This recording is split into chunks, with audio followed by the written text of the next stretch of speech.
En este estudio veremos que una de las evidencias del genuino reavivamiento es el espíritu de comprensión, de compañerismo, de perdón, de aceptación entre los hijos de Dios. Lo primero que necesitamos decir es que desde que entró el pecado al mundo, entró también la intolerancia.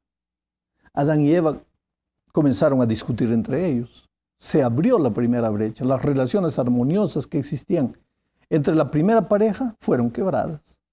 Eso es lo que el pecado hace, separa.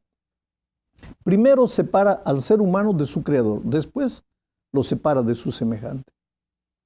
Ya el Evangelio hace todo lo contrario. Une, junta, cura las relaciones rotas. Eso es lo que Pablo dice en Romanos 5:10.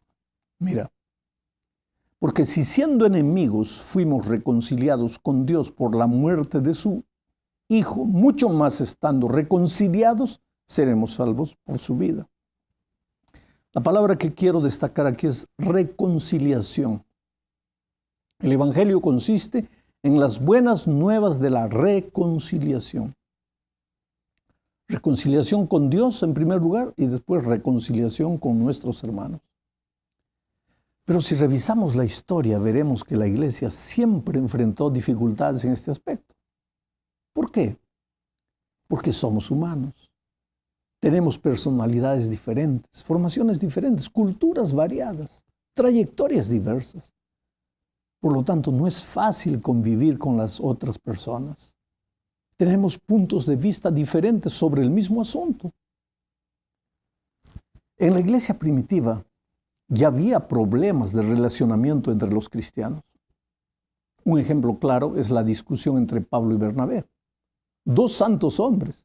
Ambos fueron usados por Dios, pero ambos tenían opiniones diferentes con relación a un mismo punto, en este caso con relación a Juan Marcos, un joven discípulo. En el primer viaje, Juan Marcos había abandonado la misión, entonces Pablo creía que ya no valía la pena darle una segunda oportunidad. Bernabé, por el contrario, creía que sí, que se le debía dar una otra oportunidad al joven discípulo. Y ambos discutieron. Y no solo discutieron, sino que cada uno siguió el viaje por diferente rumbo. Bueno, los años pasaron y Pablo vio que se había equivocado. Juan Marcos aprovechó la oportunidad y se agarró a esa oportunidad que se le dio por segunda vez. Y entonces Pablo, años después, refiriéndose a Juan Marcos, dice que le era útil para el ministerio. Pero años atrás no pensaba así y las relaciones fueron quebradas. Ahora, ¿qué hace el Espíritu Santo? Reata las relaciones rotas, cura heridas emocionales abiertas por palabras dichas inoportunamente. El Espíritu da una nueva oportunidad, enseña a perdonar, a ser tolerante, a confiar en la persona que falló. En fin, no es humano vivir sin discutir, pero no es divino vivir sin arreglar las dificultades creadas por las discusiones. ¿Quieres ver otro ejemplo de relaciones quebradas que fueron curadas por el Espíritu Santo en la iglesia primitiva? Bueno, ese es el caso de Onésimo y Filemón. Y esta es la segunda parte de nuestro estudio. Onésimo era esclavo de Filemón y huyó a Roma. Allí se encontró con Pablo en la prisión y fue evangelizado. ¿Y qué hace el Evangelio, entre otras cosas? Ya lo dijimos, reconcilia, reata las relaciones rotas, cura las heridas. Entonces Pablo le pide a Onésimo que regrese a Colosas, donde vive Filemón. Filemón era hijo en la fe de Pablo, y Pablo le escribe una carta que se la envía con el propio Onésimo. En esa carta hay algunos principios que deben ser tenidos en cuenta. El primer principio lo encontramos en el versículo 5, que dice, porque oigo del amor y de la fe que tienes hacia el Señor Jesús y para con todos los santos. Este principio enseña que no existe verdadero amor ni verdadera fe si no estás bien con los hermanos. El amor y la fe del cristiano no son asuntos de teoría, sino asuntos de vida práctica. El segundo principio Filemón solo tiene un capítulo, está en el versículo 12. Dice, el cual vuelvo a enviarte, tú pues recíbele como a mí mismo. Este principio segundo nos enseña que el verdadero cristianismo derriba las barreras de las diferencias. No hay más libre ni esclavo, no hay rojo ni blanco, pobre o rico. Nadie se siente superior a nadie. Todos son iguales. Vamos al tercer principio que está en el versículo 19. Y si en algo te dañó o te debe, ponlo a mi cuenta. Yo, Pablo, lo escribo de mi mano. Yo lo pagaré, por no decirte que aún tú mismo te me debes también. Este tercer principio establece que no hay relaciones curadas sin arreglar el pasado. Lo que se debe necesita ser pagado. La restitución es parte del Evangelio. Por eso Cristo murió en la cruz. Nosotros no podíamos pagar nuestra deuda. Entonces Él la pagó por nosotros. Finalmente, el último principio está en el versículo 21 de Filemón. Te escribo confiando en tu obediencia, sabiendo que harás aún más de lo que te digo. Bueno, en este principio vemos que el verdadero cristiano hace más de lo que se espera de él. Camina siempre la segunda milla. Harás más de lo que te digo, afirma Pablo. La tercera parte de este estudio nos lleva a pensar en la iglesia como un cuerpo. Dios nos hizo a todos diferentes uno del otro. Distribuyó dones. No para que exista competencia, sino para que exista cooperación. En la cooperación, diversos dones se juntan para un mismo objetivo. En la competición, en la competencia, diversos dones luchan para probar que uno es mejor que el otro.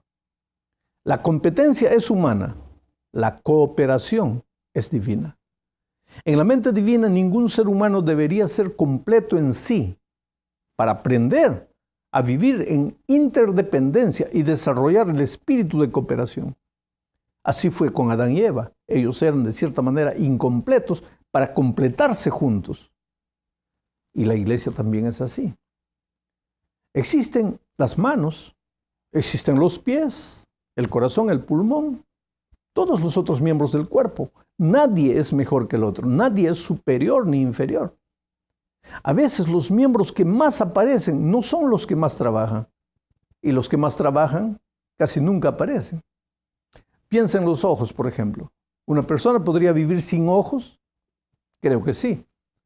¿Pero podría vivir sin riñones? Claro que no. Y sin embargo, tú vas a ver que muchas personas andan con la foto de sus ojos, pero no con la foto de sus riñones. ¿Entiendes lo que te digo? No siempre el que más trabaja, más aparece. Bueno, en la vida es así. Así también es en la iglesia. Pero una de las evidencias de que la iglesia está siendo reavivada es que no existen celos. Nadie se pone triste porque en la hora de los agradecimientos no mencionaron su nombre. O porque no lo eligen para ir a la plataforma.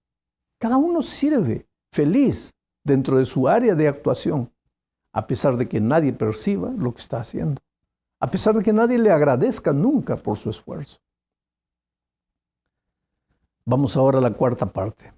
Hablemos del perdón. Este es un asunto delicado, porque mucha gente confunde perdón con permisividad. Una cosa es perdonar y otra cosa es permitir que alguien te siga destruyendo. Pero vamos por partes. El perdón, mira, el perdón le hace más bien al que perdona que al que es perdonado. Lo voy a decir de otro modo. El rencor, el resentimiento, el odio, o como lo quieras llamar, te hace más mal. Hace más mal al que lo abriga que a la persona a quien está dirigido. El rencor o el resentimiento son un veneno poderoso que destruye el depósito donde es guardado. Por lo tanto, además de no ser cristiano, no es inteligente guardar rencor. Y como Dios desea que seamos felices y vivamos sanos, entonces nos pide que perdonemos. Solo que el perdón no es un fruto del esfuerzo humano, es un fruto del Espíritu. Por tanto, cuanto más cerca vivas de Jesús, el perdón aparecerá como fruto maduro en tu vida. El asunto es, ¿qué debo hacer con alguien que me perjudica y después me pide perdón? Y después me vuelve a perjudicar y me vuelve a pedir perdón. ¿Qué debo hacer? Pues perdonarlo. Y si después me sigue perjudicando y me vuelve a pedir perdón, pues perdonarlo. Jesús dice que debemos perdonar al que nos ofende 70 veces 7. Y al decir esto, estaba se refiriendo a perdonar a nuestro enemigo cuantas veces sea necesario. Solo, querido, que una cosa es perdonar y otra cosa es darle al ofensor la oportunidad de seguir perjudicándote. Solo, por ejemplo, un hombre golpea a su esposa, se separan. Ahí él pide perdón y ella perdona. Vuelven a vivir juntos. Él la vuelve a golpear y la historia se repite. El perdón es perdón. El cristiano tiene que perdonar, pero darle a otra persona la oportunidad de continuar golpeándote es un asunto de tu decisión que no tiene nada que ver con perdón. Jesús dijo que debemos amar al prójimo como a nosotros mismos. Tú tienes el derecho cristiano de no permitir que nadie te destruya. Y eso no quiere decir que no estás perdonando. A veces caemos en la tentación de confundir el perdón con la liberación de las consecuencias del pecado. Adán pecó. ¿Pidió perdón? Claro. ¿Dios lo perdonó? Claro que sí. Pero Adán tuvo que salir del huerto. Perdonado, pero tuvo que salir. El otro día conversé con un joven enfermo de SIDA. Él cree que Dios no lo ha perdonado porque no lo cura del SIDA. Eso no es así, querido. Él está perdonado. Pero la naturaleza tiene leyes que se cumplirán. Él está a salvo en Cristo, pero tendrá que sufrir las consecuencias de la vida errada que vivió. Otro ejemplo es el ladrón en la cruz. ¿Dios lo perdonó? Claro que sí, con seguridad, pero tuvo que morir. Bueno, pero aparte de todo esto, el perdón es una evidencia de que el Espíritu de Dios toma el control de la vida de su iglesia. Debemos permitir que Él haga en nosotros tanto el querer como el hacer por su buena voluntad. Y entonces llegamos al fin de este comentario. El asunto aquí es la resolución de conflictos entre los miembros de la iglesia. Leamos Mateo capítulo 18, versículos 15 al 17. Por tanto, si tu hermano peca contra ti, ve y repréndele, estando tú y él solos. Si te oyere, has ganado a tu hermano. Mas si no te oyere, toma aún contigo a uno o dos, para que en boca de 2 o 3 testigos conste toda palabra. Si no los oyere a ellos, dilo a la iglesia. Y si no oyere a la iglesia, tenle por gentil y publicano. No voy a comentar mucho sobre este asunto, porque creo que los pasos que Jesús recomendó que se den en la solución de un conflicto, no necesitan mucho comentario. Están allí de manera clara. Habla con él, si no él no quiere, lleva 2 o 3 testigos, y si él no acepta, entonces llévalo para la iglesia. Ahora, lo que sí voy a decir es que la raíz de cualquier problema no resuelto es el corazón no convertido. Un corazón no convertido difícilmente dejará que el Espíritu Santo trabaje. El Espíritu habla, clama, suplica, el Espíritu convence de pecado. Pero ¿qué si la persona no le permite al Espíritu convencerla? Y ese es un problema frecuente en la iglesia. ¿Cuántas iglesias viven en permanente conflicto? A veces por detalles insignificantes como el color de la cortina, dónde se va a colocar el piano o cómo va a ser la fachada de la iglesia. ¿Cuántas veces en el nombre de Dios creamos conflictos y no queremos volver atrás? Y muchas veces los originadores del conflicto son personas respetadísimas en la iglesia, líderes, por así decir, conservadores, pero que no aceptan siquiera la posibilidad de estar equivocados. ¿Y qué crees que el Espíritu hace? ¿Crees que no habla a los corazones? ¿Que no está deseoso de traer armonía y paz a la iglesia?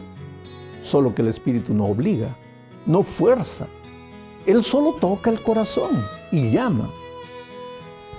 El verdadero reavivamiento empezará El día en que yo, como líder, conozca dónde estoy mal y necesito corregir.